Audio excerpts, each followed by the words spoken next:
મારું નામ doctor Jignesh Joshi advocate છે. રાજકોટ બાર એસોસિએશનનું પૂર્વ સેક્રેટરી છું.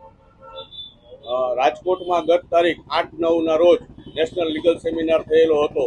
તેમાં બાર કાઉન્સિલ ઓફ ઇન્ડિયાના કો ચેરમેન અને બાર કાઉન્સિલ ઓફ ગુજરાતના મેમ્બર એવા શ્રી દિલીપ કાનજી પટેલ દ્વારા આર્થિક ભ્રષ્ટાચાર કર્યા હોવાની લેખિત ફરિયાદ મારા દ્વારા તારીખ 13/11/2025ના રોજ કરવામાં આવેલ હતી.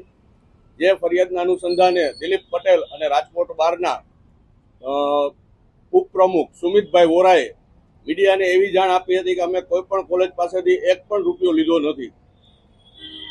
આ લોકોની વધુમાં તપાસ કરતા રાજકોટ બાર એસોસિએશનના નામે એક બોગસ ખાતું ખોલવામાં આવેલ, જેમાં રાજકોટ બારના પ્રમુખ પરેશ મારુ, હાલના ઉપપ્રમુખ સુમિત વોરા અને ટ્રેઝરર પંકજ લોંગાની સહિતથી કેનરા બેંકના ખાતા નંબર 120037207290 નંબરથી ખોલવામાં આવેલું હતું.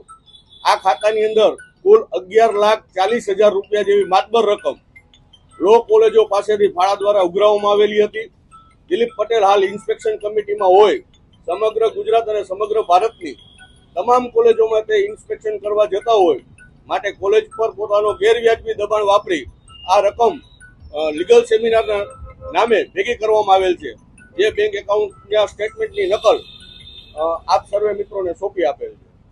અને આ સમગ્ર પ્રકરણની અંદર રાજકોટ બારના હાલના પ્રમુખ પરેશ મારુ, સુમિત વોરા અને તેની સાથે સાથ આપનાર 11 કારોબારી સભ્ય અને હોદ્દેદારોને આ પ્રકરણમાં સહ આરોપી તરીકે જોડી અને આગળની કાર્યવાહી કરવા માટે બાર કાઉન્સિલ ઓફ ગુજરાતમાં મારી એક નવી ફરિયાદ આપવામાં આવેલ છે.